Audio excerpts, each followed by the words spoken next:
Hello everybody.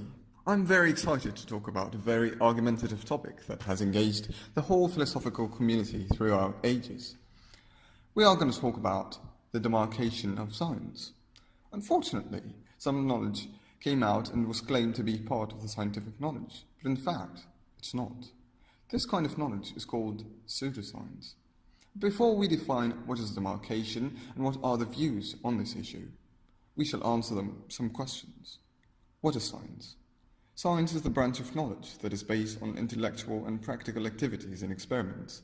Science is used to explain different phenomena in nature using physics, chemistry, and biology. Anything that can be used to investigate the physical world that we are living in can be considered as science as long as it is based on intellectual activities. What is pseudoscience? Pseudoscience is basically referring to knowledge that is not based on empirical evidence. The origin of the word came to describe this kind of knowledge that is claimed to be science when it actually is not.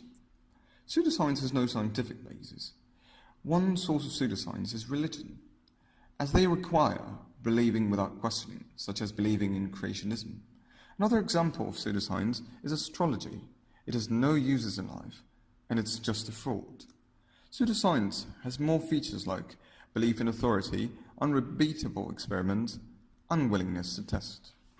Examples of science are evolutionary biology, medicine, chemistry, genetics, and astronomy. Examples of pseudoscience are alternative medicine, astrology, horoscopes, alchemy, and neurology. The importance of demarcation appears in many areas in our daily life, like expert testimony. It is based on the ground that everybody would agree to resolve their conflicts based on science because of its reliability. It is common to find science experts giving testimonies in court of law, and no one would protest, because it is a word of science. Healthcare.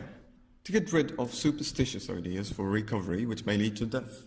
And it's important in environmental policies, science and education. How old schools see the demarcation problem from its own perspective. Certainty and causality.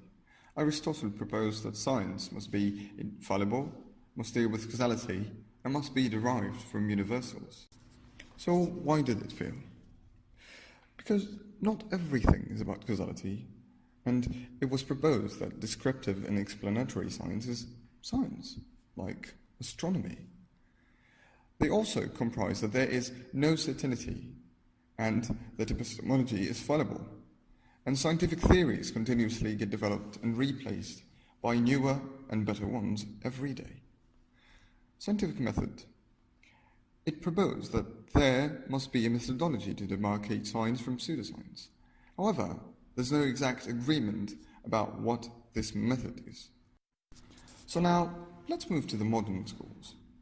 Well, they use verification, which is defined by the scientific statement as the statement that could be verified and composed of logical part and empirical part, was used by logical positivists to demarcate the scientific and metaphysical statements.